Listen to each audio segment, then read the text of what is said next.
Hi, Johnny. How you doing? Taking a look at the ad that you submitted. Speaking of submitting, just want to remind you, it's always a really good idea to put your name on all of your folders and files prior to submission. It keeps things very, very organized and prevents the possibility of things getting lost. Let's take a look at your ad. Okay, this image, I know you said you've been having some issues, and yes, I agree. This image is just really, really bad. It's horribly damaged. I would not use this background image for a couple of reasons. Number one, take a look how it's placed. It's been vertically stretched, which means look at how tall and skinny those chairs are. That's not what chairs look like. And also like the beams and this pergola right here. See how it's so tall and skinny? And that lamp right there presumably is round. So, okay, so what you've done is you've placed this and you've resized it without constraining the original proportions. When you place the image in Illustrator from Photoshop, if you take the corner and resize it, make sure you hold your Shift key down. That'll constrain the original proportions of the image. Okay, so I would not use this image anyways because of this fact right here. I've mentioned this to other students, but I did work for not a Caribbean resort, but for a Mexican resort, and one of the designers on the team had suggested some images. One of the images had a cloudy background, and they went off. They're like, do not give us cloudy skies. We're a resort. We don't want to promote clouds.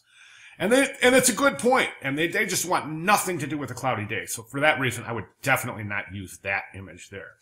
Okay, now in terms of this this clipped image, again, very, very damaged. We can clearly see a lot of pixelization. Actually, it's not as bad as the first one that you had used last week, so you definitely fixed that, and that's much, much, much better. Good job. Good job. Didn't notice that you fixed that. Good job. Okay, let's talk about Page Mechanics itself. Page Mechanics itself. You got this UPC down here, and this is a magazine ad, so there wouldn't be a UPC. You've got your Amethyst Bay Resort and Spa logo way up there on the top, very big. I would recommend putting that more towards the bottom of the ad in one of the corners, along with the contact information. Okay, so I would say start the ad with a headline. Okay, then give it a subhead and then some body copy.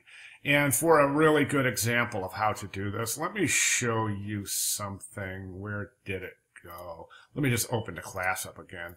And I'll show you over here in the class announcements from earlier last week. I had placed this announcement right here. This one, how to complete milestone 1. And, take the page mechanics into consideration here, because I think this is a really versatile example and the reason I built this example the way I did is to show you good page mechanics, good balance, good placement of typography, good typographic treatment, and a good overall composition.